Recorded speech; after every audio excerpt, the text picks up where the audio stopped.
Based on the comic book of the same name by Robert Kirkman, The Walking Dead serves as a gritty portrayal of the months and years following a zombie apocalypse. It also features some of the best zombie kills of all time.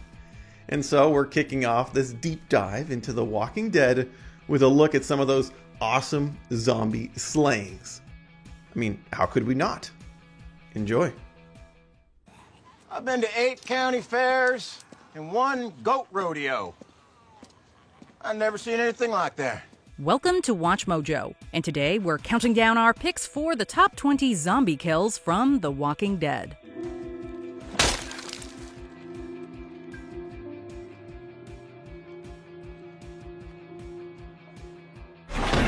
I got the ugliest in the front. That's it. It's gotta be the brain.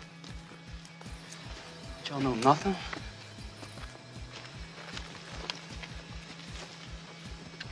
For this list, we'll be looking at the craziest, most creative, and most impactful ways human survivors took down walkers throughout the series. We'll only be looking at the main series because the spin-offs could have lists of their own. And obviously, if you aren't caught up yet, consider this your spoiler alert. What was your favorite walker slaying moment from the series? Any we missed? Number 20. Dispatching the Walker in the Well.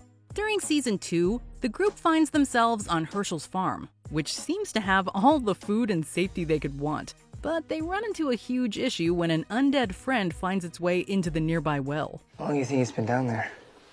Long enough to grow gills. We can't leave it in there. God knows what it's doing in the water.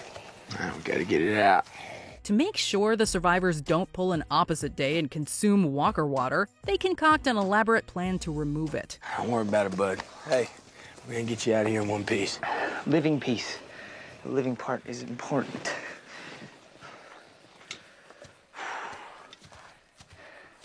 Nice and slow, please. We got you. A reluctant Glenn has to be lowered down into the well so they can tie a rope around their enemy and pull it out. The tense sequence ends with the walker falling apart in a memorable and disgusting scene. An understandably angry T-Dog makes sure to finish off what's left of his foe. Jeez, we hope you weren't eating anything when you watched this. Good thing we didn't do anything stupid like shoot it. Number 19. Maggie slays with a street sign. We should go. I thought we were looking for Glenn. If he saw one of these, he would go looking for me, looking for him. Look at this map. All these tracks from different directions leading to the same place. It's far, and we don't know if there are other signs. You don't think this is the only one? After losing her relatively comfortable home at the prison and getting separated from most of her allies, Maggie becomes desperate to find her husband Glenn. She is so dead set on reuniting with him that she leaves her remaining friends and goes on a solo journey to find him. She didn't want us to come. She made her choice for her. I don't care. She's alone. When I got to the prison, I thought to myself, how long? The clock's ticking. When Sasha catches up with Maggie, they accidentally attract a group of walkers. A frustrated and enraged Maggie takes out her frustrations on her undead foes with a street sign. She's able to make quick work of her enemies with the sharp weapon. Although Maggie didn't get the reunion she wanted, she gave us an incredibly badass new way to slay walkers. Number 18. Daryl pulls out a win. Sophia!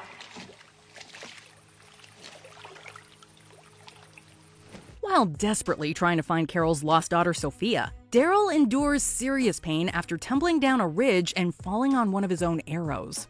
One attempt to climb to the top results in another fall, and disturbing visions of his brother taunting him. You're gonna die out here, little brother. And for what? Girl. I lost a little girl. So you got a thing for little girls now? Shut up. Because I noticed you ain't out looking for old Merle no more. Trying like hell to find you, bro. Fortunately, Merle's less than kind words are exactly the motivation Daryl needs to fight the walker nipping at his boots. In his delirious stupor, he finds the clarity to remove the bolt that injured him and repurpose it to slay an enemy. Even when Daryl is in the direst of situations, enemy walkers do not stand a chance. You're welcome. How's he looking? I had no idea we'd be going through the antibiotics so quickly. Number 17. Rick wastes Winslow. Need to know you're real with this. You're worth it.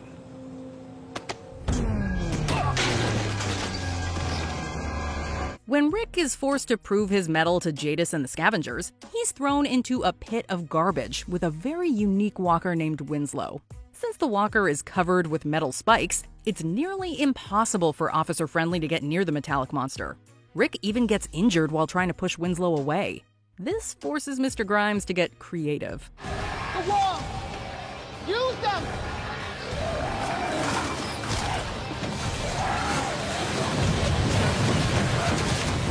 After listening to Michonne's advice, he uses the surrounding trash to pin the walker. Rick cements his victory by using a piece of glass to dispatch the metallic walker. While it might not be the most flashy final attack, the unique challenges Winslow presented were enough to make its end unforgettable. You had that thing down there for someone to prove themselves? No. His name was Winslow. Number 16. Daryl tees up walkers. We might as well do something. I can take care of myself, and I'm gonna get a damn drink.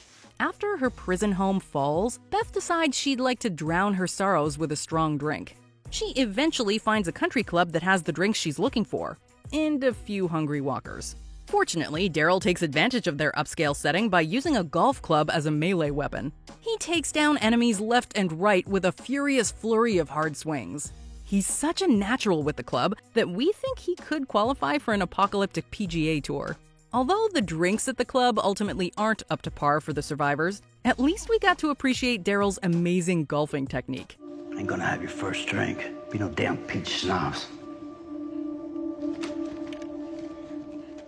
Number 15. Andrea's DIY attack.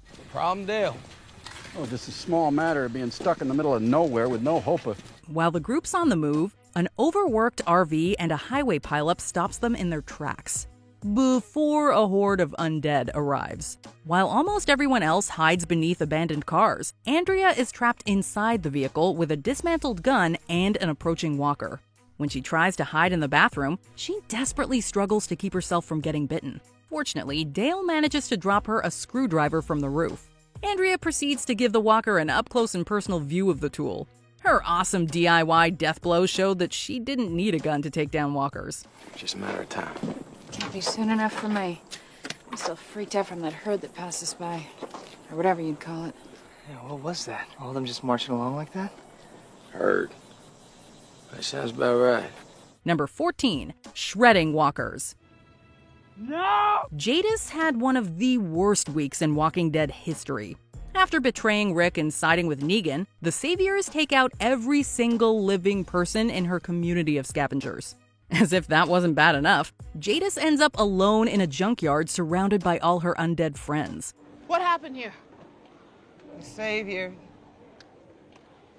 Well, how do we get out? Get out. How you got in. Upon realizing that no one is coming to save her, she resolves to put down her former comrades by way of a giant shredder. She places herself just over the gap of the shredder and leads the zombified scavengers to their demise. The resulting scene is as gruesome as it is tragic. Although her methods are incredibly effective, Jadis still has to go through the painful experience of shredding everyone she cared about. You did this. This is because of you. Number 13. Taking care of Sophia. I think it's time that we all start to just consider the other possibility. We're not leaving Sophia behind. I'm close to finding this girl. I just found a damn doll a few days ago. After Carol's daughter Sophia gets lost, the group spends a large part of the second season looking for her. The tension slowly rises between members of the group as they tirelessly comb the area for any trace of her. This makes it all the more heartbreaking when it turns out that Sophia has been in Herschel's barn all along. As she slowly walks towards the group, everyone is visibly shaken.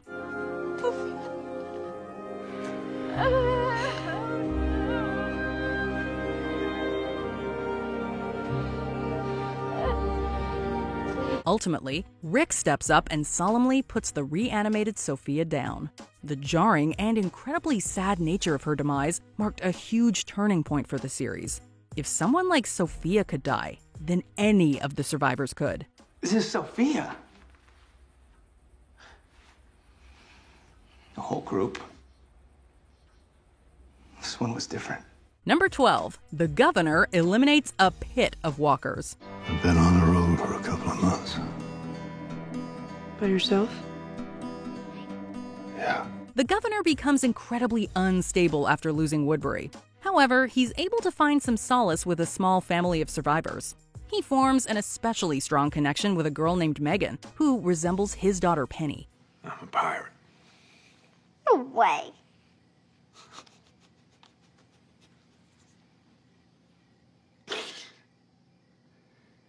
Yeah, you caught me. When they fall into a walker trap, he proceeds to take out every single shambling enemy that dared to come near him. Each one gets a more brutal demise than the last. After using a combination of improvised weapons and his bare hands, he and Megan are the only ones left moving in the pit. If you've ever wondered how savage the governor can get, his time in the walker trap should answer your question.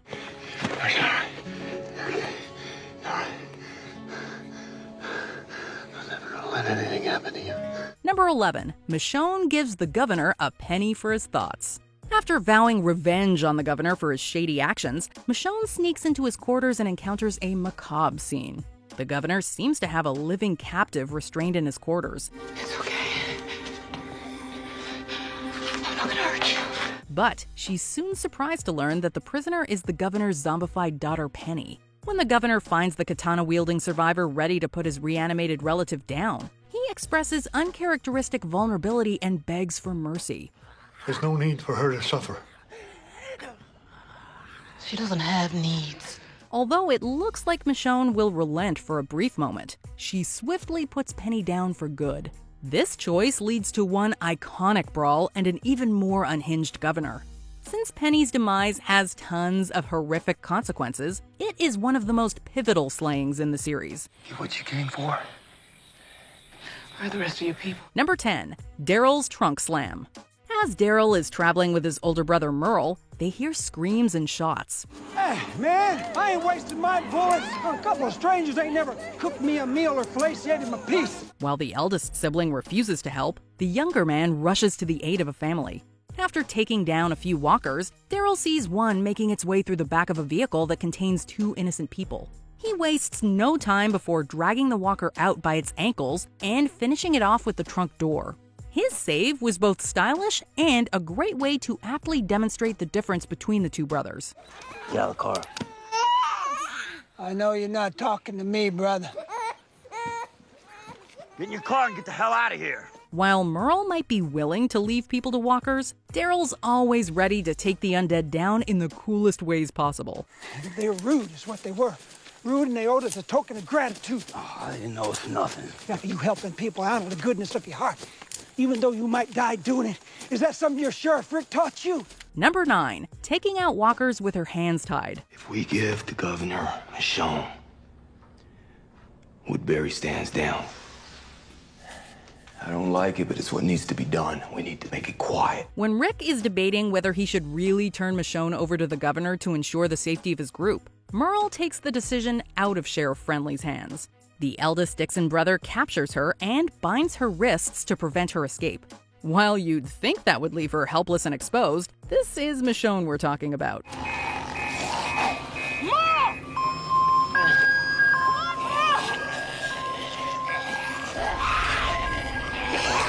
When walkers attack, she uses what's available: herself, her binds, and a post to take out 2 walkers.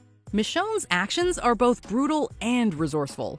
So, in a nutshell, Michonne gave us everything we love about a Walking Dead kill in one scene.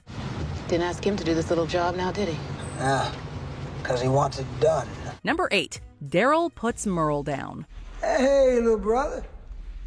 What the hell? I was just about to haul back at you. What you doing down here? The Dixon brothers had a notoriously complex and rocky relationship long before the outbreak. Their twisted bond comes to a sad and satisfying conclusion in this sorrowful life. In the episode, Merle finds good within himself and attacks the governor and his troops alone. Unfortunately, he doesn't survive his solo mission. I ain't gonna beg. I ain't begging you. No. After Merle turns into a walker, Daryl arrives on the scene and finds his brother making snacks out of the governor's troops. The youngest Dixon sibling is barely able to look at his older brother before anger takes over. Daryl eliminates his reanimated brother in a fit of rage and sadness. To this day, fans still get choked up while watching Merle's extremely emotional end. No one can make it alone now. I never could. Number 7. Carol's Fireworks. We need to set up our charges all at the same time to confuse the dead ones away. That's good for you, too. No, it isn't. There's a herd heading toward Terminus right now. We don't want to confuse them away. The Walking Dead is no stranger to dispatching walkers in explosive ways. How can we forget when Rick blew up a bridge to take out a horde? However, the explosion at Terminus managed to leave an even bigger impact. After Carol spent time away from most of Rick's group, she discovers they were captured by horrific enemies. She takes it upon herself to completely dismantle the complex and free her friends. Carol starts her rescue mission with a bang by shooting a gas tank and using a firework to blow up the barriers. Sounded like a bomb. Oh, it sounds like a damn war. Right there. The awesome explosion took out quite a few walkers and allowed a bunch more to storm the compound. Carol's explosive and badass actions saved Rick and his crew from horrific fates. Did you do that?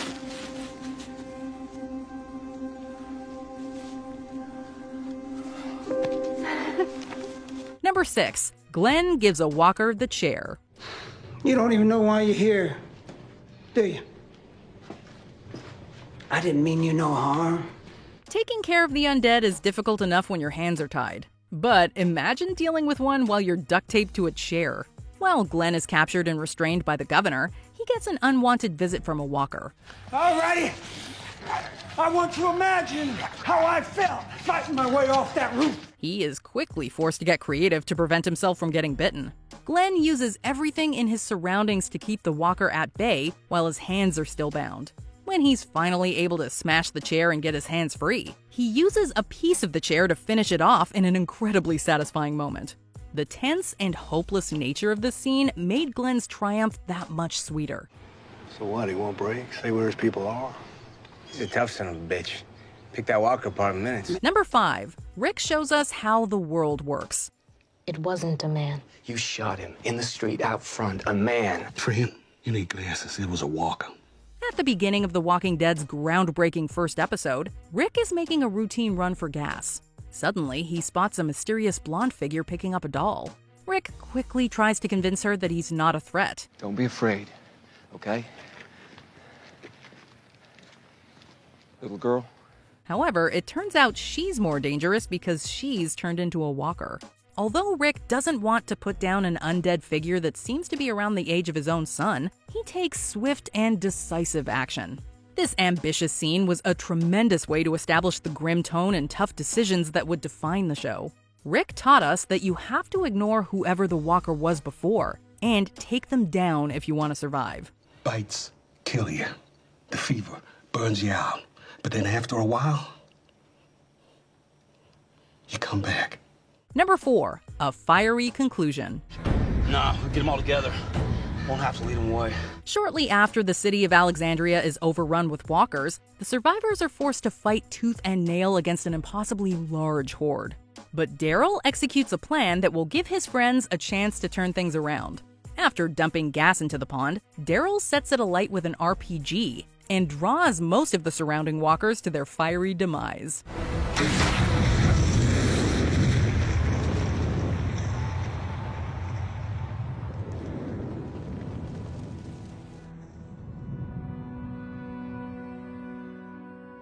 Not only is this an amazingly smart way to turn the tide, it also directly leads into one of the show's best scenes. Upon seeing the flaming lake, every Alexandrian survivor that can use a weapon rallies and comes together to protect their city by eliminating every walker in sight. We can beat them! We can beat them! Number 3. Daryl's Chain. Daryl has an impressive mastery of weapons. From crossbows, knives, and firearms, this man can fight with pretty much whatever he picks up.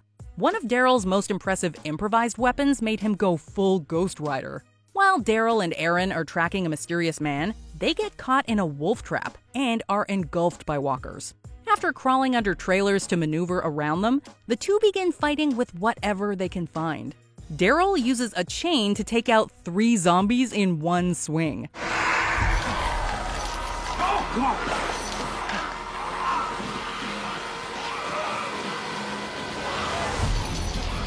He was such a natural with the chain that we started to suspect he had practice.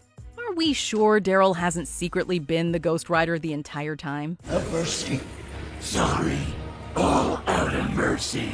Number 2, Rick and Michonne's explosive drive. This is for a herd. That's why it's a steel cable. It's not just for one walker. It's for a lot. When a walker horde approaches while the group is preoccupied, the survivors are forced to act fast before they're overrun. Rick and Michonne decide to jump into some cars with a large steel cable attached between them. They proceed to speed towards the horde and take out as many as they can.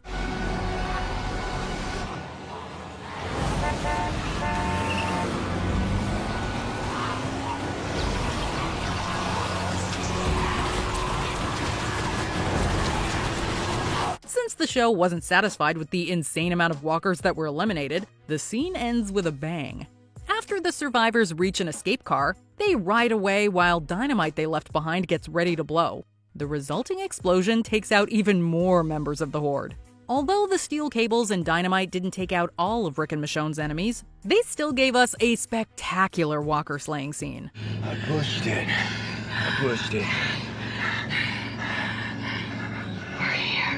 Before we unveil our top pick, here are some honorable mentions. Fire hose. Eugene puts a fire engine's water cannon to good use.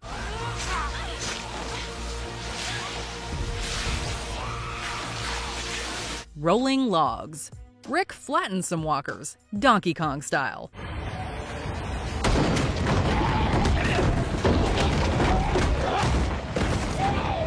Michonne slices her way to Herschel. Michonne cuts down any walker that tries to stop her from saving Herschel.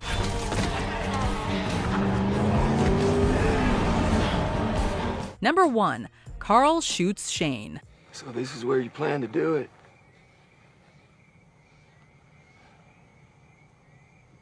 It's as good a place as any.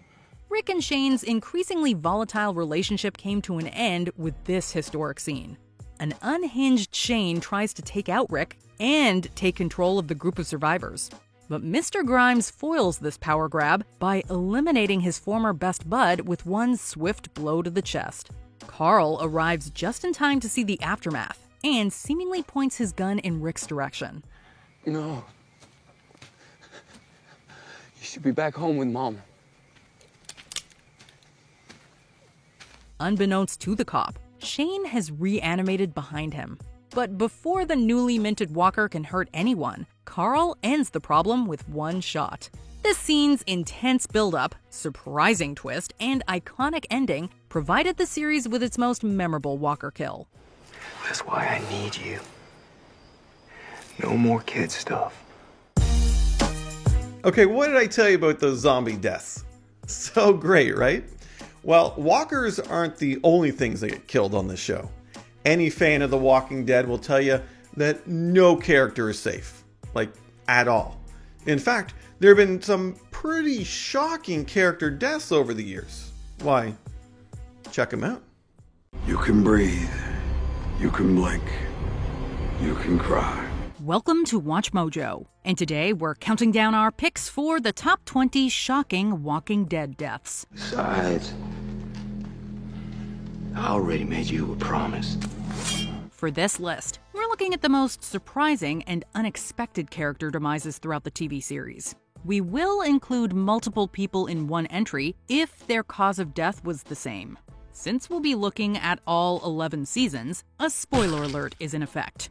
Which Walking Dead death left you the most stunned? Number 20, Theodore T-Dog Douglas. This is God's plan. He'll take care of me. Always has. He's gonna help me lead you out of these tombs. A relatively peaceful day at the group's prison was ruined when a bunch of walkers appeared without warning. T-Dog didn't hesitate to try to contain the outbreak by closing a fence to trap a group of them. Suddenly, one of the walkers T-Dog didn't see snuck up on him and got his shoulder. No, you should I'm stop. getting you there. You should stop. What? can't wait to die. Since there wasn't a way for him to take care of the wound, we were already prepared to lose one of the group's moral centers. But the show shocked us again by having T-Dog sacrifice himself to save Carol's life. No one could have foreseen that a key member of the group would fall on a day that began so beautifully.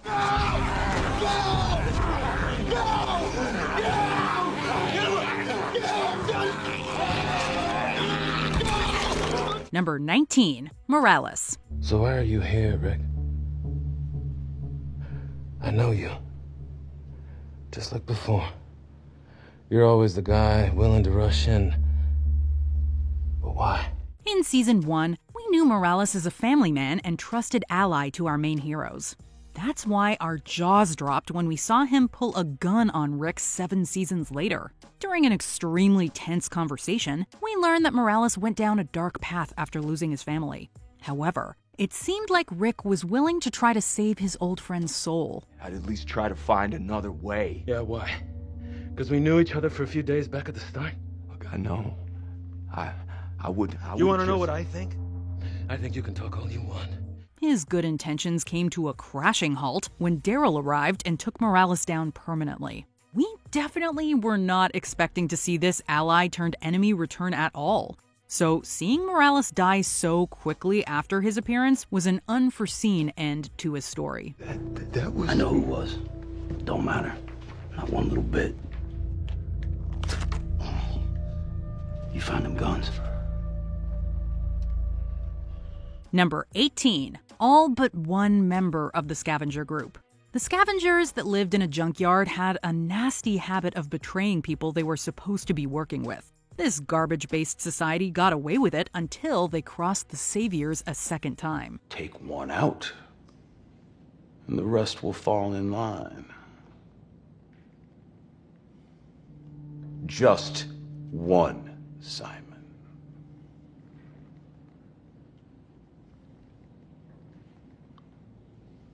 You got something to say? Say it. Initially, Negan wanted his Lieutenant Simon to eliminate just one scavenger to send a message to the entire group. However, the mustachioed savior ends up losing his temper during the mission. We gasped as Simon ordered his people to fire on the entire group. Light it up, gents. Light it up now!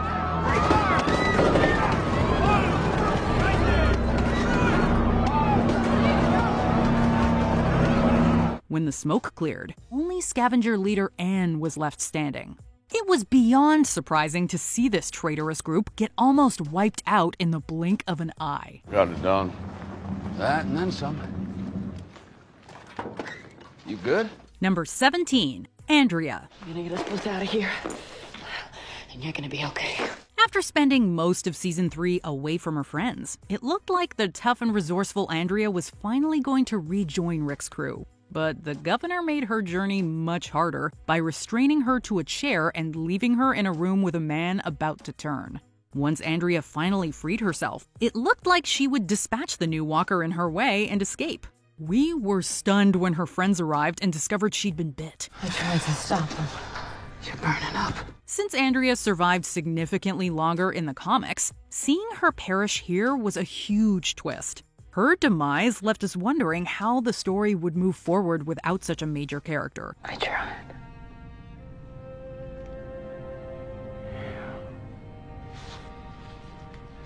You did. You did.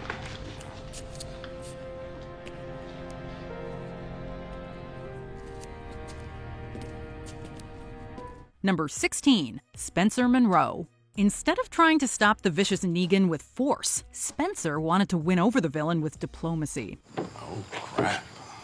Is that for me? We haven't officially met. I'm Spencer Monroe. The two actually seemed to have a nice day together, drinking and playing a game of pool. Once Spencer saw an opening, he tried to undermine Rick and request to be the new leader. Negan rejected this leadership offer by shockingly stabbing the wannabe politician on the spot. I don't... You know what I'm thinking? Because I have a guess. It's because you got no guts. While we were still reeling from Spencer's end, Rosita tried to remove the bat-wielding villain from the Earth. In the wake of her failed assassination attempt, Negan ordered his follower Arat to take the innocent Olivia's life without warning. Arat, kill somebody. No, it was me! No!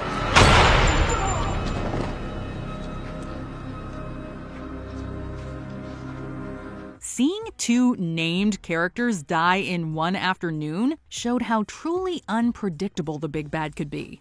Number 15, Siddiq. I heard what happened.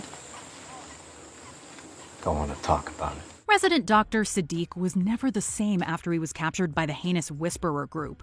The memories of the night continued to haunt him whether he was asleep or awake. Although it seemed like Siddiq was safe from the villainous group in Alexandria, our hearts dropped when he realized his ally Dante was actually a Whisperer spy.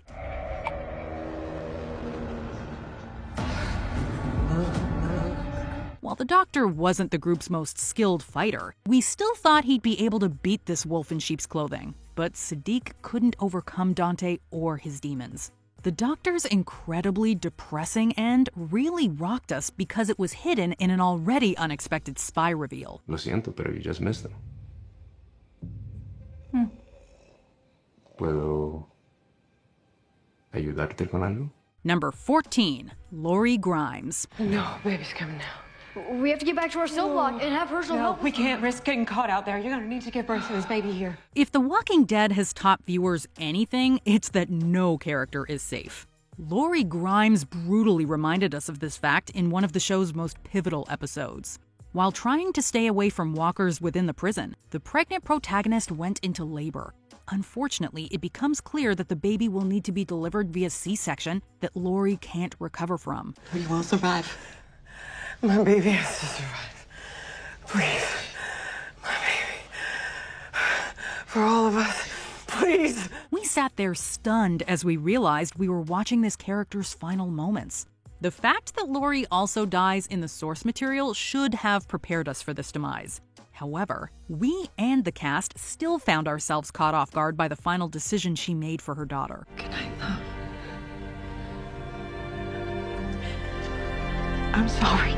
Number 13, Paul Rovia, aka Jesus. It's about 130, 140 of them. You ever see him do this before? No. Never.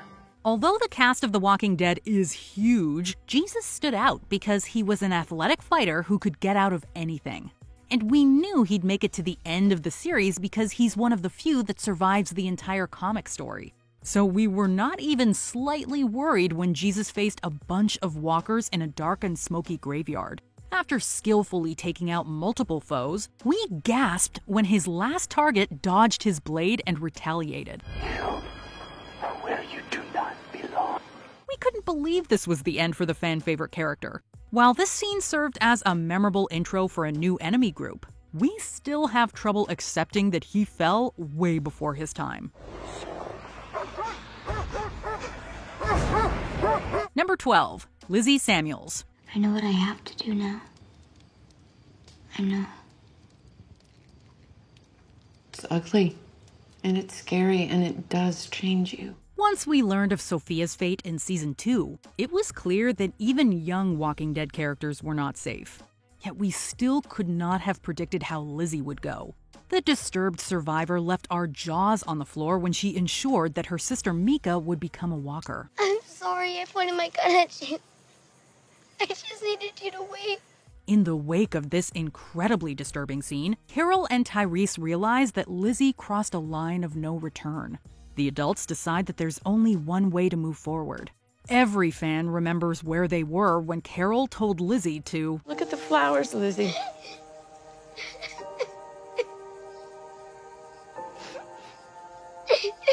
Just look at the flowers. Thankfully, the show gave us plenty of time to sit and process this absurdly dark turn of events with the characters before moving on to more Walker action.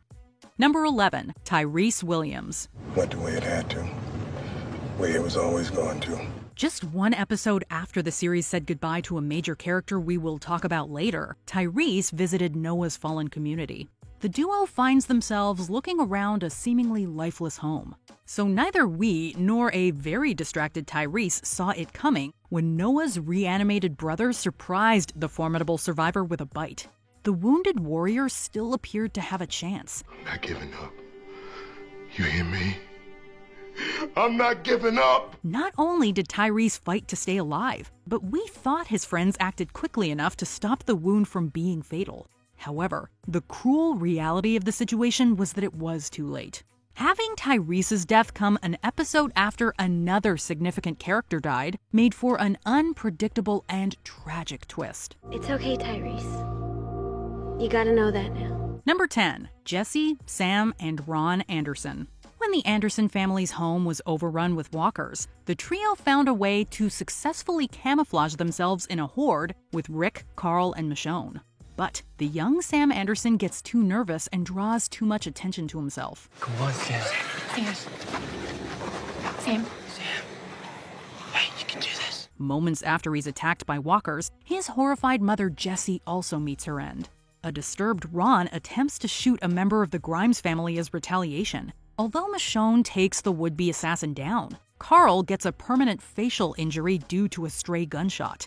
What really made this scene stand out is that multiple shocking twists happened over the span of around 3 minutes. Even if you knew their ends were coming, this sequence will still leave you breathless. I thought after living behind these walls for so long that maybe they couldn't learn. Number 9. Dale Horvath. And this new world is ugly. It's harsh. It's a survival of the fittest. And that's a world I don't want to live in. This turn hurt the viewers almost as much as it did Jeffrey DeMunn's Dale. His demise was set in motion after Carl foolishly motivated a walker to head towards the group farm. Later on, Dale investigates the demise of a cow in a safe zone. Suddenly, the walker Carl goaded earlier executes a terrifying jump scare. Dale tragically receives fatal injuries from the undead foe in the ensuing struggle. T-Dog, get a shotgun now! While his end was unexpected on its own, the fact that actor Jeffrey DeMunn asked to die after behind-the-scenes production shakeups made this scene surprising in real life, too. At the end of the day, fans were left disoriented while trying to process how Carl's negligence and actual events led to Dale's end. Sorry, brother. Number 8. Denise Cloyd. I can ID the meds. I know how to use a machete now. I've seen roamers up close. I'm ready. You good with this? No. As soon as a secondary cast member gets too much screen time on this show, it often means their demise is imminent. However, we still had our guards down when Denise got a starring role in Twice as Far. We'd watch her grow from a doctor who doubted herself into a strong-willed survivor who spoke up for what she wanted. So we were ecstatic to see her give a fantastic speech to Daryl and Rosita while they were out on a run. And I wanted you here because you're alone. Probably for the first time in your life. And because you're stronger than you think you are, which gives me hope that maybe I can be too. But Denise's speech was shockingly cut short when former savior Dwight assassinated her with one crossbow bolt. Unless you were in the writer's room or on set that day, it was impossible to see the sudden death of this developed character coming. I mean, I get that you'll just have to take my word for this, but she wasn't even the one I was aiming for. Number 7. Noah. So you're in it for the long haul? Yeah. We absolutely loved watching Tyler James Williams play Noah. Although he had been through severe trauma, he was always likable and cared deeply about his friends. Noah was even willing to risk his life to get him and his friends out of a revolving door surrounded by walkers on all sides. Unfortunately, he was stuck inside of this cramped location with the cowardly Nicholas. When the fearful survivor failed to follow the plan, he created an opening that spelled Noah's doom. Oh my God. We could only scream at our TVs as one of our favorite characters was suddenly removed from the story in one of the show's most brutal deaths. Nicholas definitely deserved to be decked by Glenn for suddenly sealing Noah's fate. Let me get him at the back. Where's Noah? Number 6. Shane Walsh. So this is where you plan to do it?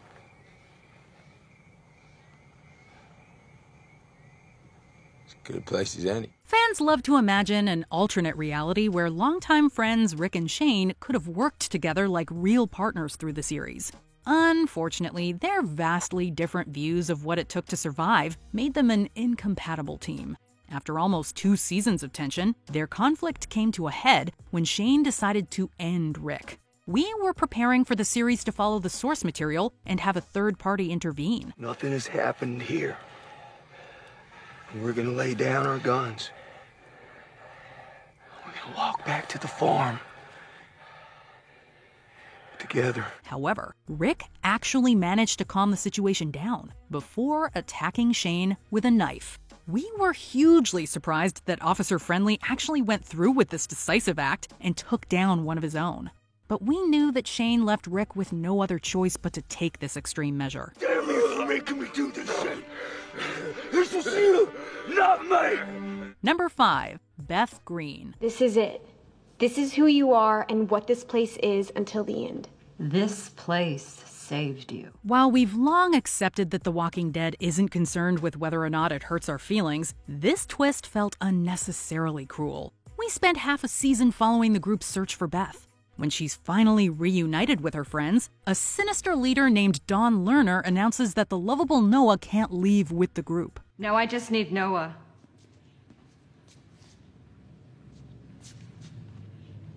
And then you can leave. Although he agrees to this arrangement, Beth can't let this slide. She moves in to attack the cruel leader. A moment later, a gunshot ends Beth's life. Daryl immediately retaliates by eliminating Dawn before we've even gotten a chance to take a breath. We never thought the chances for a reunion we waited half a season for would disappear with the flash of a gun. It's over. It was just about her. Number 4, Herschel Green. Nobody's gonna hurt you. I don't believe that. No family on this show has had more tragic deaths than the Greens. Before we lost Beth, we painfully parted with Herschel. This character was wise, a moral compass, and a constant source of hope for his friends. Herschel even managed to defy the odds and survive both a walker bite and leg amputation. After all he had been through, we had faith he'd survive being kidnapped by the despicable governor. When the villain threatened to end Herschel's life with a sword, Rick gave an inspiring plea for unity and forgiveness. We get to come back. I know. We all can change. But the governor swung the katana anyway. Watching the compassionate Herschel fall in this horrible twist made us feel like the Green family was doomed to suffer. Don't look back, Carl. Just keep walking. Number 3, the Whisperer ambush victims. I've marked the border to the north. You'll see it as you leave. Alpha thought the best way to prove the Whisperers were not to be messed with was a horrifying show of force. During a joyful fair, she and her followers targeted a random selection of innocents and ripped them from their loved ones. After Alpha and her people took the lives of their captives, they publicly showed their gruesome work to the other survivors. Our hearts skipped a beat after each new deceased face was revealed. No!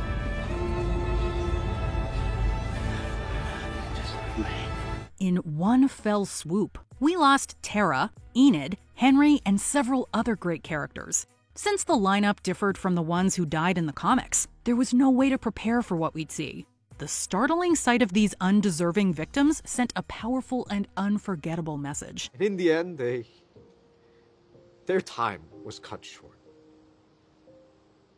Ours keeps going. Number 2, Abraham Ford and Glenn Rhee. I gotta pick somebody. Everybody's at the table waiting for me to order. Anyone who was familiar with the Walking Dead comics knew that Glenn was meant to perish at the end of Negan's bat. So when the imposing villain had multiple heroes at his mercy, we had a strong idea of where the weapon would fall. But the show threw a tragic curveball by revealing that Abraham was Negan's first direct victim. Although his sudden death rattled us, we thought we'd been through the worst of it. And then Daryl punched Negan. The angry villain decided to prove a point by picking Glenn as his second victim. Oh, hell. I can see this is hard on you guys. This absolutely brutal turn of events managed to defy and confirm our expectations at once. Whether you were a hardcore fan or a new viewer, this brutal bat sequence caught you by surprise. People died, Rick. It's what happened. Doesn't mean the rest of them had to. Number 1. Carl Grimes. Still is. It's gonna be. But nothing is gonna change that. There is no Walking Dead death that was more controversial and unexpected than the demise of Carl Grimes.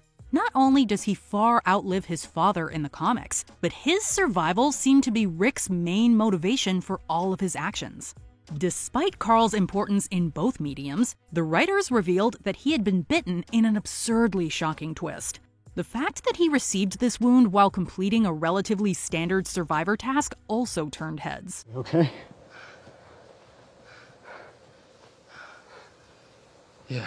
Although Carl's decline was handled well, a number of viewers refused to watch any more Walking Dead without him. While the show succeeded at creating the biggest shock of the series, this story turn came at a heavy cost in the real and fictional worlds. I'm sorry.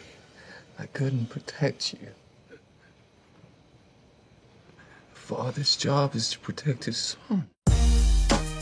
Okay, I think that's enough death for right now. So let's switch gears and check out times characters on The Walking Dead actually survived.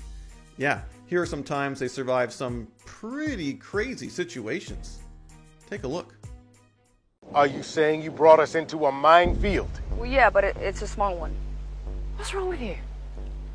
Why would you keep that from us? I just didn't want you to worry. I told you we couldn't trust it. Welcome to Watch Mojo, and today we're counting down our picks for the top 10 craziest things characters survived on The Walking Dead. You know, when they found me, I was near bled out. Starving. Thinking to myself, a bullet might make a good last meal. Take myself a nice long nap after. Wait for Daryl on the other side. For this list, we're looking at the wildest instances where survivors escaped situations that should have spelled their certain doom. We'll only be looking at scenes that occurred in the original Walking Dead series because the other shows can fill up lists of their own. If you aren't caught up on the main series, beware of spoilers coming your way. Who do you think came closest to biting the dust? Number 10. Rick rides in and out of Atlanta. Listen, one thing. They may not seem like much one at a time, but in a group all riled up and hungry, man, you watch your ass. You too. You a good man, Rick. I hope you find your wife and son. Back when Rick was a lot more naive about the undead apocalypse, he thought it would be a good idea to head into the city of Atlanta. He realizes just how wrong he was as soon as he rides into a gigantic crowd of walkers. After getting surrounded on all sides, he manages to crawl right under a tank. This move turns out to be his saving grace. As Rick catches his breath inside the tank, he gets a radio message from a nearby Glenn. Hey, you. Dumbass. Yeah, you in the tank. You cozy in there? The two immediately work together to get to a much safer location in the city. While Glenn still makes fun of Rick for going to Atlanta in the first place, at least the officer lives to reflect on his mistakes. Nice moves there, Clint Eastwood. You the new sheriff? Come riding in to clean up the town? Wasn't my intention. Yeah, whatever. Yeehaw. You're still a dumbass. Rick, thanks. Glenn, you're welcome. Number 9. Daryl and Aaron endure a wolf trap. We'll need to feed them.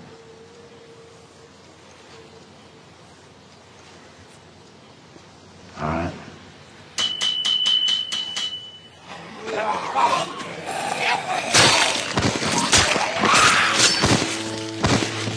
Two of our heroes thought they hit the jackpot when they found food trucks behind a gate.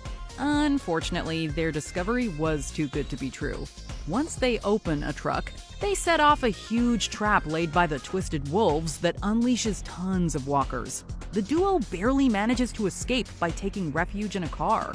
However, it quickly becomes apparent that their chances of getting out unscathed are pretty much slim to none. We fight. We go for the fence. We do it together. All right, whether we make it or not, we do it together. We have to.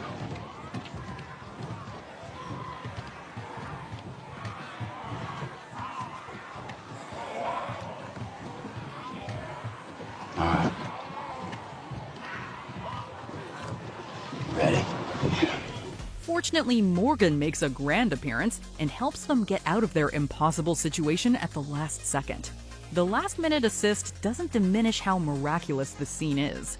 Aaron and Daryl were extremely lucky that the wolf trap didn't take them out immediately. That was... Thank you. Number 8. Maggie makes it out of a dark tunnel alive. Look, you all want to put your lives in her hands. Her head isn't even in the game because I'm in her head, living rent-free. When Negan and Maggie are forced to travel through a subway tunnel together, they meet a ton of undead resistance. They're eventually cornered and forced to climb on top of a subway car to survive.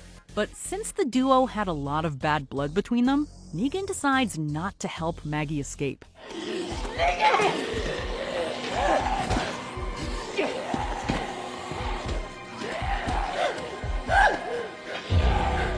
The disoriented and abandoned warrior is still able to take out a few of the walkers on her heels. With no other options left, she crawls underneath the train until she regroups with her allies. Although Negan was probably hoping she'd be overwhelmed, Maggie proved she was way too tough to let walkers take her out in a dark tunnel. She also lived to give Negan some painful payback. I slipped. He saw, and he left me to die. Number 7. Daryl endures Alpha's attacks. Pain made me. Pain made you. Daryl's attempt to defeat Head Whisperer Alpha and 3 of her followers goes south almost immediately. After taking out 3 grunts, he receives several cuts, gets partially blinded, and ends up with a knife in his leg. Daryl just manages to keep walkers and Alpha herself at bay while he can barely see. Just when he thinks he's reached a safe place, the Whisperer leader sends several walkers his way. Daryl is forced to use everything from a fire extinguisher to the same knife that wounded him to take out his undead foes. He understandably needs medical attention from Lydia in the wake of this harrowing day. Although we knew Daryl was tough, we were still stunned that Alpha's attacks didn't keep him down. How long have I been asleep for? Most of the day. You were just out here. Number 6. Glenn finds an unlikely hiding place. Look at me! Hey! Nicholas! Look at me! After an Alexandrian named Nicholas decides he can't escape a crowd of undead, he permanently removes himself from the situation. Unfortunately, his final act knocks Glenn into a bunch of hungry walkers. Thank you.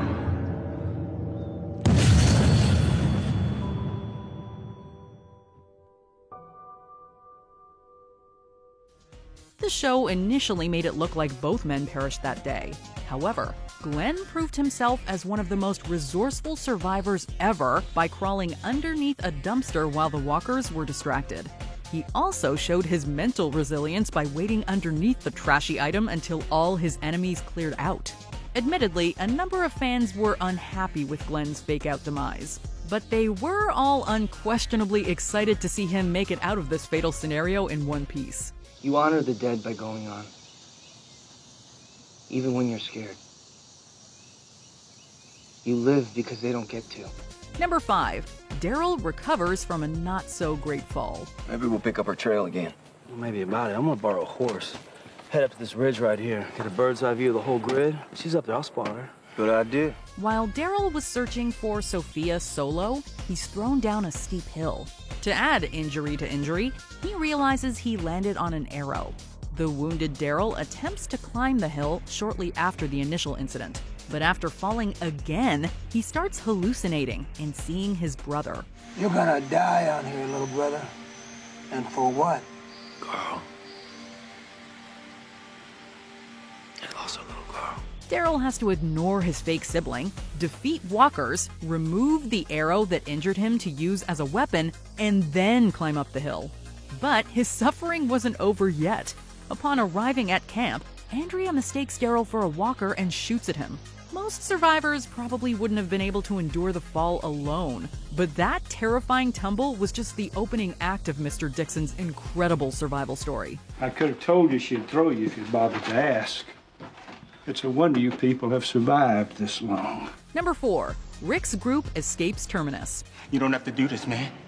We can put the world back to how it was. Can't go back, Bob. During one of the darkest hours for our heroes, they were tied up, stripped of their weapons, and left at the mercy of the sadistic people of Terminus. Just when Glenn is about to become the first person to go, Carol sets off a huge explosion. Rick uses a tiny piece of wood to free himself and start turning the tide. He takes down roaming walkers, steals a gun from an enemy, and frees all his trapped allies. Together, everyone in Rick's group fights their way out. Flag to the fence! Do not leave her side! It is a miracle that all of our heroes evaded Terminus natives and roaming walkers. While Carol and Rick are the MVPs of this tremendous escape, all of the heroes deserve credit for getting out of Terminus alive. Did you do that?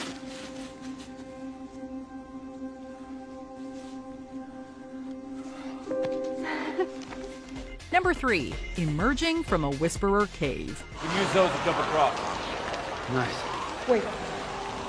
Through? Being trapped in a dimly lit Whisperer cave full of an untold number of walkers already sounds like the worst day ever. But not only did a group of survivors deal with limited visibility and undead, but they also had to avoid enemies in the shadows and crawl through tight spaces. Our heroes understandably lost their cool a few times while traversing through this horrific location. I can't. Yes, you can. Come on. We're gonna get through this together. And when they finally reached sunlight, they had to deal with even more enemies and a cave-in. Although 2 of the heroes were separated from their friends after part of the cavern collapsed, they still got out alive. A cave that should have claimed at least one life was just another arena to demonstrate how unstoppable our heroes had become. We don't want our backs pressed against this mountain when they come. We can't save them if we're dead. Number 2, a severely injured Rick tanks an explosion. Wake up. Yeah, wake up, asshole. It seemed like Rick's time in the apocalypse was coming to an end after he was gravely wounded by a piece of rebar. However, he manages to stay ahead of a huge amount of walkers while slipping in and out of consciousness. Although Rick almost reunites with his family, he didn't want to lead a horde of undead their way. He decides to set off an explosion that sends him and the walkers into a river. I found him. Neither the blood loss he suffered nor the huge fireball are enough to put him in the ground. In fact, Rick's ally Ann gets him onto a helicopter to get medical attention. While his future remains unclear, we're still blown away that he made it through this hellish day. You're gonna be okay. We're gonna save you. Drifting on the spaceway. Before we unveil our number 1 pick, here are some honorable mentions. Glenn fights a walker while tied to a chair. He manages to use the furniture that held him back to conquer the undead.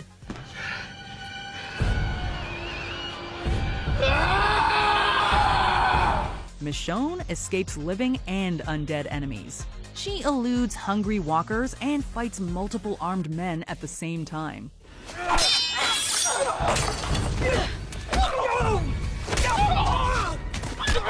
Daryl and Carol get into a serious car crash. They survive this wild method of escaping walkers thanks to seatbelts.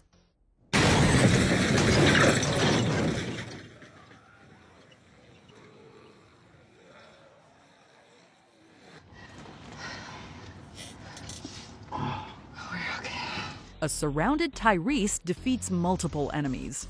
We still don't know how he got away from walkers with just a hammer.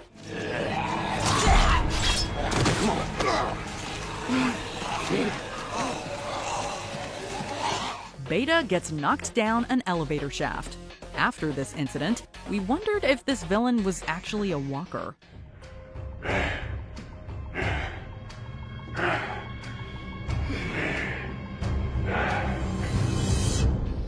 Number 1. Survivors liberate their city. We can beat them!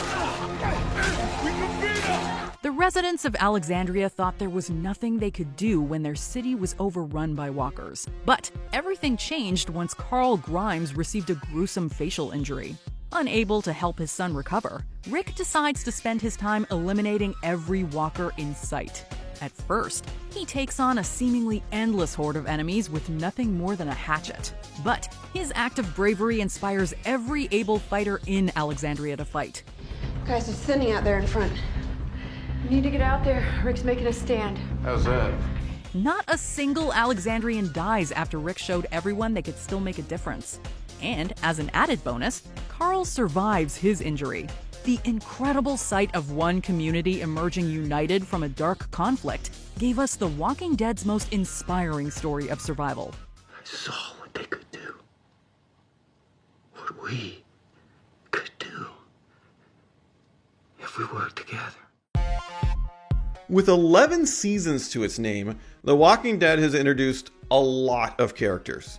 But for every fan favorite like Daryl, Carol, or Glenn, there's, well, let's just say, not so liked characters. But who are the worst of the worst? Don't worry, Watch Mojo ranked them. That's because you're small, Spencer. You're weak. You got lucky with the walls. You got lucky with us. We should have made a deal with them when we could have. Oh yeah, we're so lucky. You've led us all to the promised land, isn't that right, Rick? Welcome to Watch Mojo, and today we're counting down our picks for the top 20 worst characters on The Walking Dead. What'd you do that for? If I had to explain it, you wouldn't understand. Whatever, man, I'm out of here.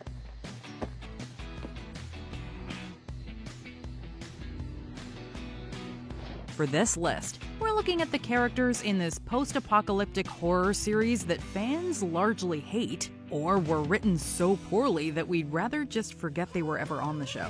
Since this goes deep into the story, a spoiler alert is now in effect. Which Walking Dead character's guts did you hate the most? Number 20. Aiden Monroe. The son of previous Alexandria leader Deanna Monroe, Aiden is a hothead who refuses the assistance of Rick and his gang. Driven by his ego, Aiden gets into arguments with Glenn, which largely comes down to the fact that Glenn is a better supply runner than he is. We mainly like to remember him for the way he got clocked in the face by Glenn during a failed sucker punch. What is going on? This guy's got a problem with the way we do things. Why'd you let these people in? Because we actually know what we're doing out there. Hey! No! That's enough! I said that is enough! Whoa, whoa! Let's do this now. Despite not possessing any real leadership skill, Aiden heads a group on a run, ultimately causing his own demise. In his last moments, Aiden admits he's previously left people to die, making this an act of karma. It was us. The others before. They didn't panic. We did. It was us. No. They're here!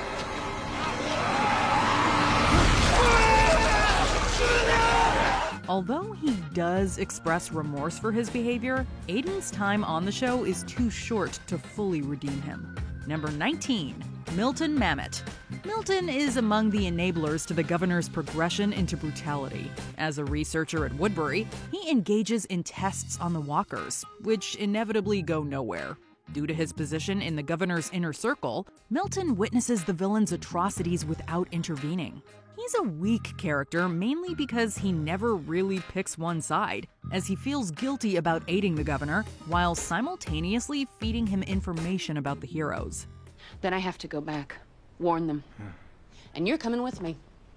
I can't leave Woodbury. You really want to be a part of this? I don't know anyone at the prison. So what? You know Merle, he fit in. He'll be fine. The pity we might feel for him is gradually lost through his weak-willed attitude and refusal to accept the governor's tyranny. He's ultimately killed by the governor when Milton does try to betray him. And now you're gonna die. And you're gonna turn. And you're gonna tear the flesh from her bones.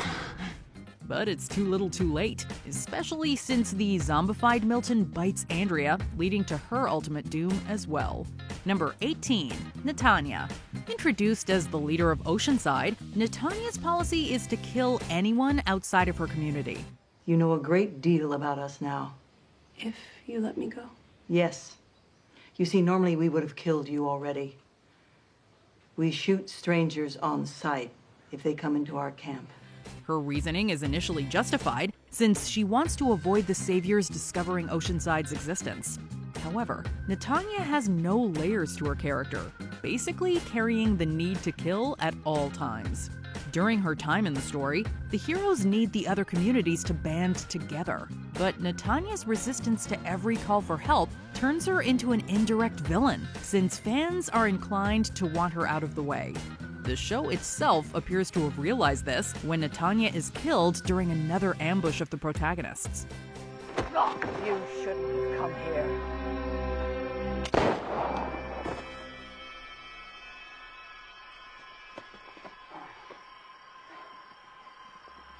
Drop it! Now! Oceanside residents quickly get over her death, and we can't say we miss her trigger-happy personality either. Number 17, Henry. The Walking Dead's decision to kill off Carl meant another character needed to be adapted for the Whisperer's arc. Henry has a minor role during the battle against the Saviors before receiving more attention when he's a teenager. He never feels like a true part of the show, coming across as a shoehorned character we're suddenly supposed to care for. As my father said to me once, upon my departure from home, you be respectful, be responsible, be kind, and be safe. I will that, I promise. Carol and Ezekiel adopt him during a time skip, so we don't see how he won them over. Henry doesn't have much of a personality either, and it's clear he's just there to be killed off to set up Carol's bid for revenge against the Whisperers. I can't find Henry. No! No!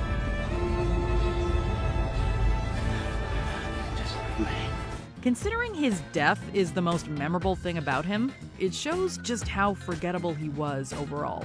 I wouldn't be leaving if I didn't trust him. Number 16, Arat.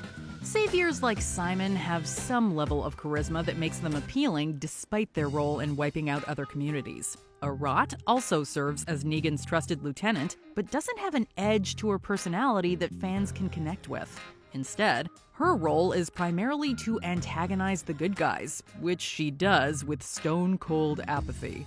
Arat, kill somebody. No, it was me! No! The 7th and 8th seasons of The Walking Dead carry very somber tones, and Arat doesn't make them any better through her cold-blooded presence. We don't see any real change in her after the Saviors are forgiven by Rick either. Her streak of violence is too great to forgive, and not many hold it against Maggie and Daryl when they allow her to be killed by Oceanside. Please! What did you say?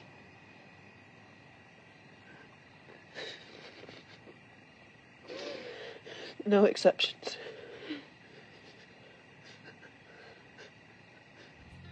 Number 15, Gage. Part of the generation who grew up during the apocalypse, Gage doesn't comprehend the dangers outside the community's walls. We dug the hole a few years back. Tried using a cat as bait, but we didn't catch anything, so we gave up. Then about 6 months ago, came back and voila. But that's not why he's so unlikable. Gage's role is entirely devoted to creating problems for the heroes. He incites unnecessary drama within the younger residents and encourages his friends to annoy introverts like Henry. Gage becomes more villainous when he blames Lydia for the Whisperer's attack, banding others along with him to harass her. This is my home. You're my people. Get in there! There's never any moment where we're encouraged to see things from Gage's perspective, pushing viewers to consider him primarily as a troublemaker. Gage meets a painful demise, which he probably didn't deserve, but at least we've seen the last of him. Number 14, Spencer Monroe. While Aiden shows some measure of regret over his behavior, his brother lives and dies like a coward. Spencer carries the mentality of an entitled brat as the son of Alexandria leader Deanna Monroe. His position weakens after Deanna names Rick as leader before her death, and Spencer continues to carry a grudge. He has no leadership qualities of his own, as Spencer's primary attribute is to hate those in charge. We should have made a deal with them when we could have. Oh yeah, we're so lucky. You've led us all to the promised land, isn't that right, Rick? Here we are! Sensing an opening when Negan has Rick under his thumb, Spencer tries to get Negan to eliminate his rival. However, Negan sees through Spencer's lack of scruples and punishes him for having no guts. If you want to take over, why not just kill Rick yourself and just take over? What? No, I don't... The most Spencer offers is a lesson that attempting to backstab someone will get you stabbed in return. Literally, in his case. Number 13, Richard. Kingdom resident Richard hates watching the community provide resources to Negan's men. However, his hopes of starting a revolution are misplaced, as he takes drastic methods to start a conflict.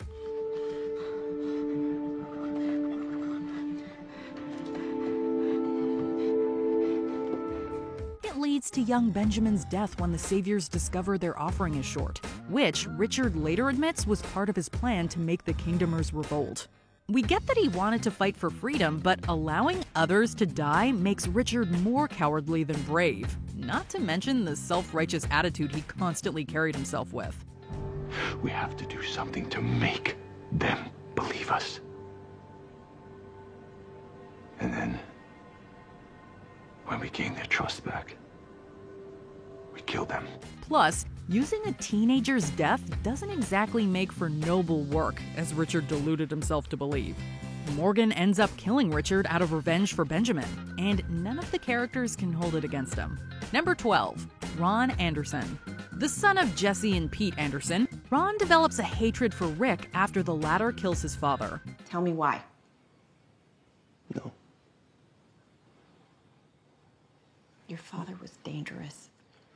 Rick is dangerous. He doesn't have anything to do with this. Ignoring the abuse that Pete had doled out, Ron channels this hatred towards Carl by considering him as a rival. Since fans have followed Rick and Carl's story from the beginning, Ron's negative opinion of them only makes him seem worse. Your dad's just gonna get more people killed. Because that's what he does. That's who he is. Your dad's a killer.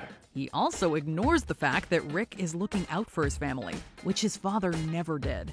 Ron does more bad than good, as his final act of turning the gun on Rick not only gets himself killed, it also causes him to shoot Carl's eye. Rather than feel bad for him, we're inclined to blame Ron for hurting such a beloved character. Number 11, Jadis, Anne. Switching allegiances during war shouldn't be a surprise, but Jadis takes this to ridiculous lengths. Introduced as the leader of the Scavengers, Jadis constantly betrays both Rick and Negan after siding with both factions repeatedly. No one drops anything. We had a deal. Tamiel came for the boat things, followed ones who took. Made a better deal. It's never made clear just what she wants, as Jadis also colludes with people outside of the communities without explanation. She puts on the facade of having a primal nature, which goes nowhere apart from creating awkward moments. Yours? We were together. I lay with him after. You care? While Jadis is cunning and duplicitous, she's far more frustrating to follow. Her appearances are predictable, ending with another one of her betrayals. She might have been interesting had the show expanded upon her secrets, but her departure leaves us wondering what the point of her character was to begin with.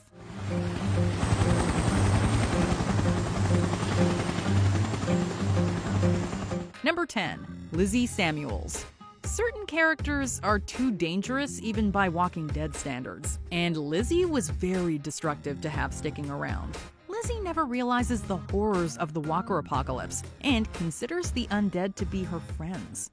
She was playing with me. She wanted a friend. She wanted to kill you. I was gonna lead her away. You could have died. It's the same thing. You killed her. You killed her. Her fascination with walkers gets freakier by each episode. So much so that Lizzie develops an obsession with the idea of death itself. While we might feel for her issues considering her age, there comes a point where things go too far. In Lizzie's case, it's when she kills her sister.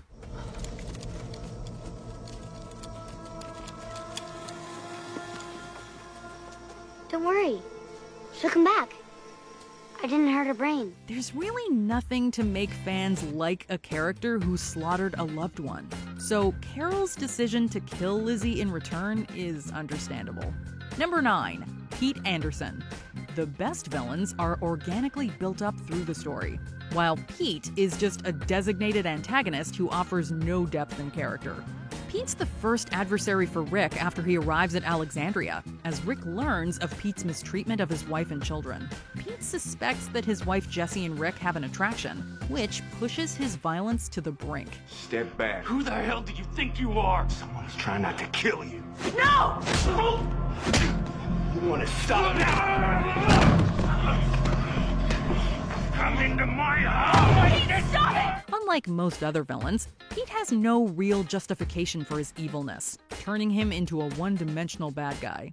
Each one of his scenes confirm the notion that he's meant to be a despicable man, and the lack of style and charisma only adds to his detestable quality. You're not one of us! You don't want to do this. Get the hell away from me, Rick. Just stop. Just Get now, away Pete. from me. Stop Get now, away. Pete. Stop. Get up! In the end, Rick does us a favor when he shoots Pete right out of the show. Number 8. Sam Anderson. In the Walker apocalypse, some characters can be either very scared or very annoying. Sam happens to be both. The youngest Anderson son is traumatized by Carol when she vividly tells him about Walker attacks. And you won't be able to run away when they come for you. And they will tear you apart and eat you up all while you're still alive. Sam becomes a mixture of clingy and mopey, routinely imagining the prospect of zombies getting him. It wouldn't have been so bad if we didn't have to follow Sam on screen so much, but episodes focus on Sam's fear to the point where we just want to be done with him. Sam becomes a real nuisance for the others, too, as his freak-out around the undead puts everyone in peril. Sam's looking mom. Honey, you can do it. Sam, Sam, honey, I need you to come with me. Sam, I need you to come with me. I want to. It's also what kills off his entire family. True to form, Sam goes out crying in fear and annoying viewers one last time. Number 7. Jared. It's hard to think of a character more sleazy than Jared, who absolutely reveled in his villainy. Openly antagonistic, he intimidates and picks on people under Savior rule out of nothing but personal joy. We should give them over, Your Majesty. Yeah, we should give him over, Your Majesty. Or maybe I'll just shove this down your throat. Since we're watching from the perspective of the heroes, there's a feeling of powerlessness with the way Jared flaunts his authority. Jared is among the characters whose mere presence is an annoyance, as he has zero redeeming qualities. Viewers have no better prospect to consider than to see Jared pay for his terrible attitude. He gets his just desserts when Morgan traps him with walkers, and it's highly satisfying to watch Jared finally bite it.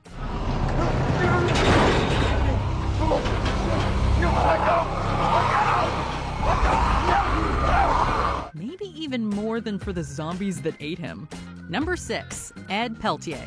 The husband of Carol and father to their daughter, Ed routinely mistreats his family. He does none of the heavy lifting for the survivors and treats his wife like his personal servant. Problem, Ed? None that concerns you.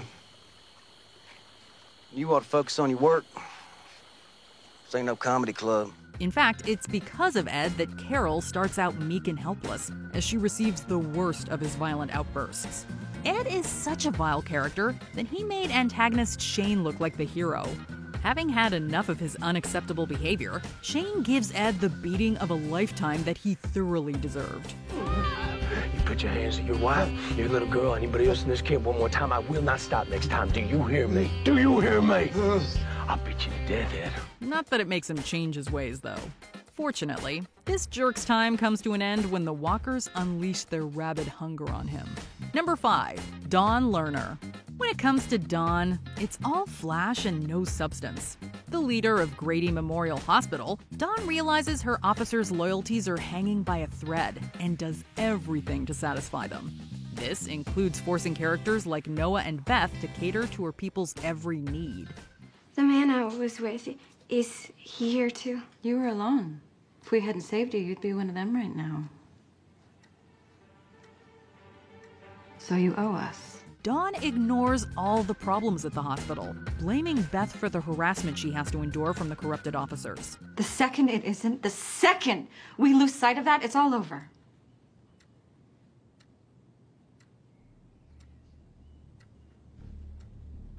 The thing is, you're not the greater good. Overall, Dawn carries a one-note personality where her entire motive is just to have the illusion of being in control, and it's not an interesting arc to follow. Then again, fans mainly despise her for her role in causing Beth's death, even if she didn't mean to kill her. Number 4, Nicholas. Nicholas is the perfect representation of what a coward acts like. A supply runner for Alexandria, he favors his own skin over the lives of others, and is responsible for Noah's death. But that's not why he's the worst. Feeling slighted by his cowardice, Nicholas tries to blame Glenn instead. All he had to do was hold the door. He was hitting on the glass, pushing my door open. They were gonna kill me. But he panicked. Or they were trying to, or they just didn't care. When that doesn't work, he resorts to attempting to kill Glenn just so he can feel like he's won.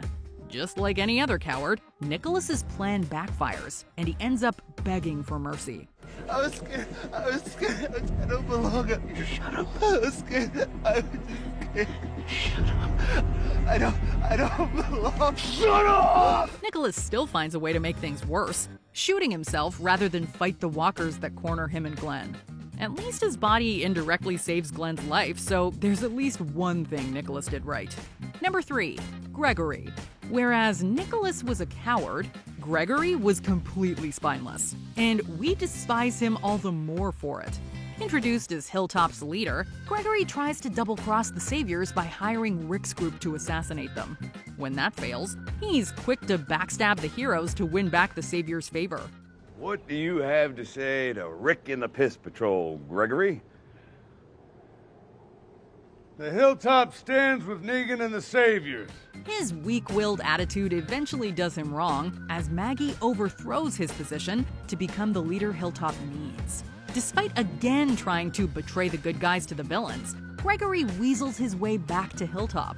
He repays Maggie's kindness by trying to take her life, which fails like all his other schemes. Oh, no, that you did this. I'll attack you because you got his son killed! You blame me. You attacked me. And I defended myself. Suffice it to say, nobody was mourning this traitor when he was executed for his crimes. Number 2, Andrea. Comic book fans are well aware that TV's Andrea is nothing like the source material. Whereas the comics Andrea is a badass, this one's known for flubbing up time and time again. You gonna pull the trigger or what?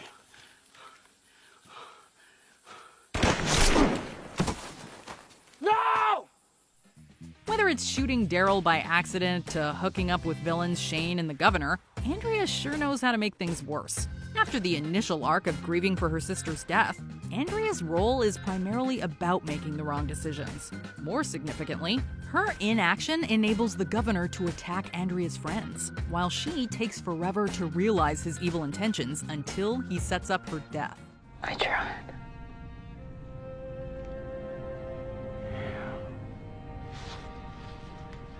You did. It's a good thing her friends are there when she pulls the gun on herself, because we wouldn't put it past Andrea to somehow mess that up as well. Number 1. Lori Grimes. Andrea's got nothing on Lori in the mess-up department. Although she didn't mean it, Lori's responsible for turning Rick and Shane against each other. After Rick forgives Lori for her intimate relationship with Shane, Lori tells him to be wary of his best friend. And he says you can't protect us, that you're gonna get us killed. He's dangerous, Rick, and he won't stop.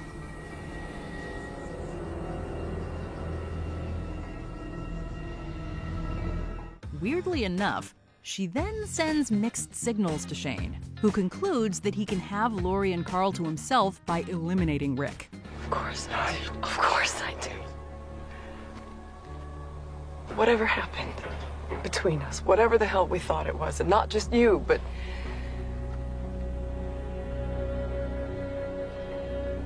I'm sorry.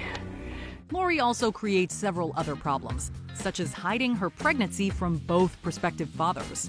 Her constant indecision reaches satirical lengths, as if she'll conjure up more ways to botch something else.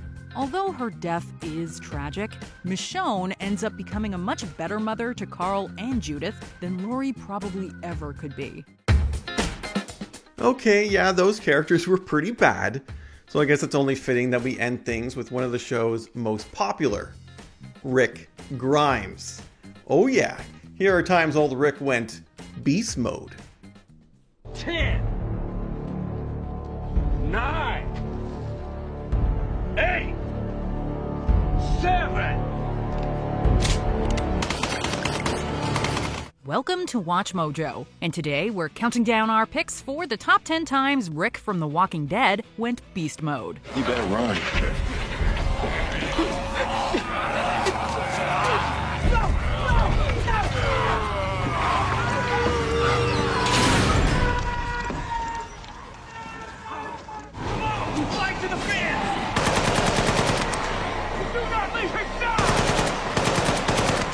Put your guns on the floor and kneel. For this list, we're looking at the times Officer Friendly stopped being nice so he could start eliminating his enemies.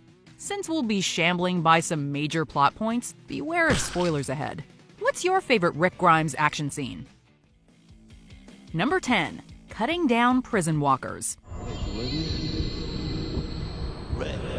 When Rick gets the news that his wife lost her life, he is overwhelmed with a sense of loss. He decides to process his feelings by picking up an axe and hacking away at walkers trapped in the prison. Rick manages to take down a ridiculous number of them single-handedly in extremely dark hallways. While that sounds intimidating on its own, what really makes his rampage frightening is that he doesn't speak a single word the entire time. Yeah, everybody's worried about you. You shouldn't be in here. We know there are many different ways people can process grief, but we're pretty sure that Rick's insane axe spree is the most intimidating coping method we've ever seen. Rick, why don't you just come on out with me? Okay? Rick.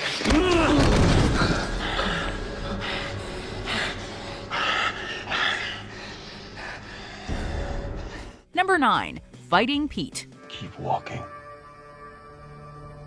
What? What are you... Shortly after arriving in Alexandria, Dr. Pete welcomes Rick with an ominous greeting. My wife cut your hair. Yeah.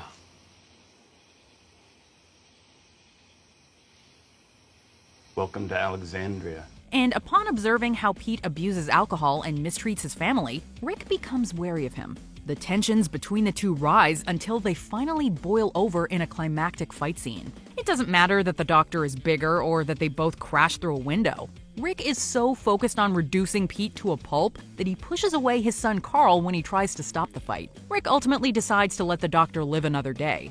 However, as soon as Alexandria's leader Deanna decides she wants Pete gone for good, Rick does not hesitate to put him down. Rick.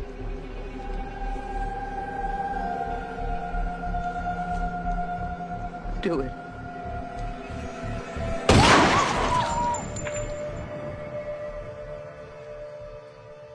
Number 8. Taking out Tomas.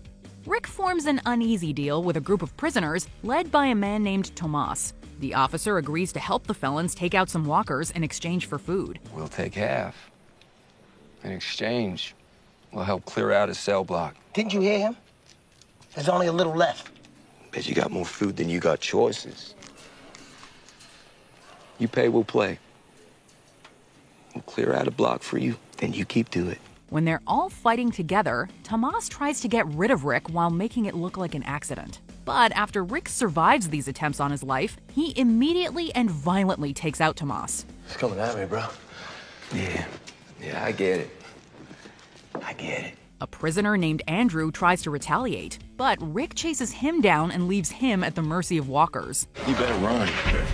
No matter how tough these prisoners were, even they were helpless against an angry Rick. Betraying him is the biggest mistake any survivor can make. Sir, please listen to me. It was them that was bad, it wasn't us. Oh, that's convenient. Number 7, escaping Terminus. Things weren't looking good for Rick after he arrived at Terminus. He's bound, gagged, and held captive by a group who see humans as gourmet meals. You really gonna let me do this? Well, let me take you out there. I'll show you. Not gonna happen. This might. There's guns in it. AK-47, 44 Magnum, automatic weapons, night scope. There's a compound bow and a machete with a red handle. But he turns things around with a piece of wood. While the villains are distracted by an explosion, Rick cuts himself free and takes out 2 of them. He frees his allies, cuts down walkers, and ambushes a gun-toting Terminus resident. Rick uses the stolen gun to shoot his way through the living and undead enemies until he's reunited with his family.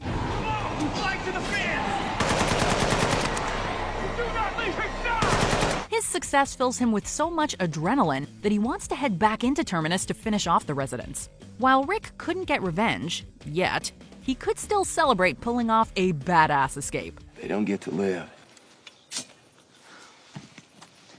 Rick, we got out. It's over. It's not over. Number 6, defeating the spiked walker Winslow. I'm Rick. We own your lives.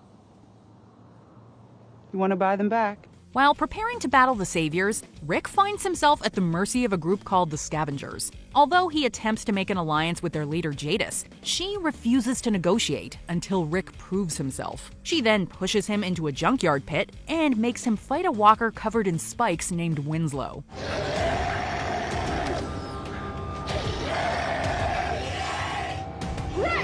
Rick doesn't have any weapons and can't touch his foe without injuring himself. But after getting some advice from Michonne, he sends the garbage around him toppling onto Winslow. He then picks up a piece of glass and finishes the spiky walker off for good.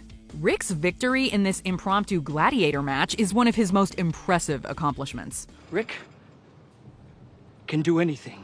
Number 5, ambushing Negan solo. You are out of bullets. Come on up. In the middle of the Savior War, Rick decides to try to end the conflict early by ambushing their leader Negan. When they both crash their cars, Rick walks out of the wreckage and starts shooting immediately. He ignores walkers completely while pursuing Negan into a dark building. Their ensuing fight is filled with hard hits, near misses, and plenty of taunts. This is where you die. In the dark. All alone. What the hell is your problem, Rick? Although Rick manages to light Negan's signature weapon on fire, he still isn't able to take down the head savior in this fight. Rick shows incredible determination and courage during his single-minded pursuit. His hard work would later pay off when he overcame pain and the odds to beat Negan in their one-on-one rematch. Negan's alive. But his way of doing things is over. And anyone who can't live with that will pay the price. Number 4, fulfilling a harsh promise. It wasn't just a trap, it was gonna be a choice. You join us, or feed us. One of the most despicable Walking Dead villains was the head of Terminus, Gareth. Rick promised to dispatch him during their first confrontation. After escaping Rick's wrath once, Gareth makes the fatal mistake of going after the heroes again. Rick decides to lure the villain into a trap. He's barely able to contain his quiet rage as he confronts Gareth with harsh truths. And we will never cross paths again, I promise you. But you cross someone's path. Eventually, Rick can't hold back anymore and reaches for a weapon he promised to end Gareth's life with. Knowing that Rick planned this visceral scene is really intense and unsettling. But his actions are arguably understandable for a villain as despicable as Gareth. I'm just making sure it's a big play. Remember what these people are capable of. Number 3, taking on a horde. It turns out that Rick's prison rampage was just a warm-up for Alexandria. After the city is overwhelmed by walkers and Carl is severely wounded, Rick decides to take on the horde by himself.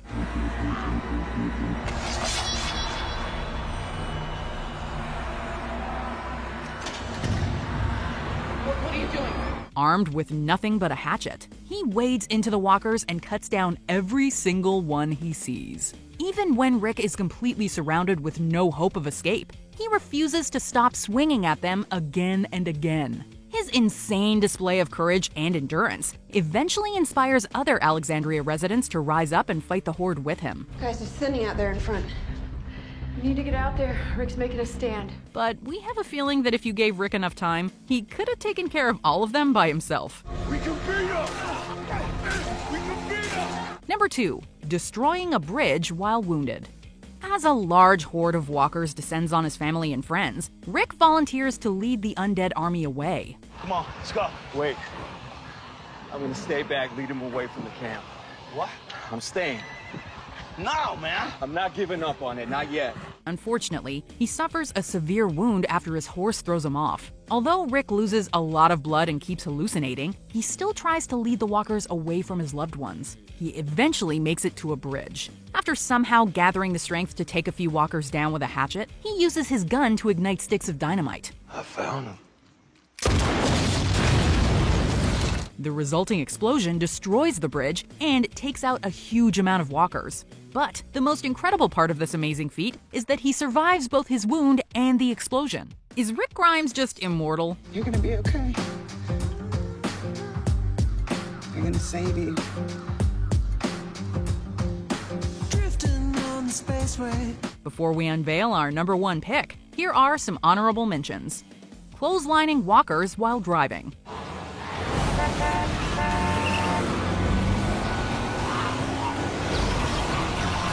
Hitting Bob with a car. Stop right now. Stop. Ending his threatening countdown early. 10, 9, 8, 7. Dispatching Negan without hesitation. There's a whole world of fun that we can talk about. So let's have a chat. I'm sorry it had to come to this. Taking down 2 threatening bar patrons. I don't know. I hear Nebraska's nice. Nebraska. This guy. Number 1, desperately biting Joe. Maybe this place isn't even there anymore. Oh, dearie me. You screwed up, asshole. A peaceful moment between Rick and Michonne is completely shattered when Joe and his gang of claimers shows up and holds the heroes at gunpoint. Joe makes it clear that he will assault and likely end the lives of everyone there. When Rick fails to gain the upper hand with a headbutt, he does the only thing he can think of. Hey, out of here! What the hell are you gonna do now, sport? He bites Joe. This act leaves Joe's crew so shaken that Rick, Michonne, and Daryl are able to turn the tide and overwhelm the gang. Rick's bite marks the moment that he fully embraced his most savage and animalistic instincts. It was also when we knew he was willing to put his humanity aside to save the ones he loves. Hey, what you did last night. Anybody would have done that. No, not that. Well, that's going to do it for this special deep dive into the zombie-infested world of The Walking Dead. Hope you enjoyed it as much as I did. I've been Matt from Watch Mojo, and I'll see you next time.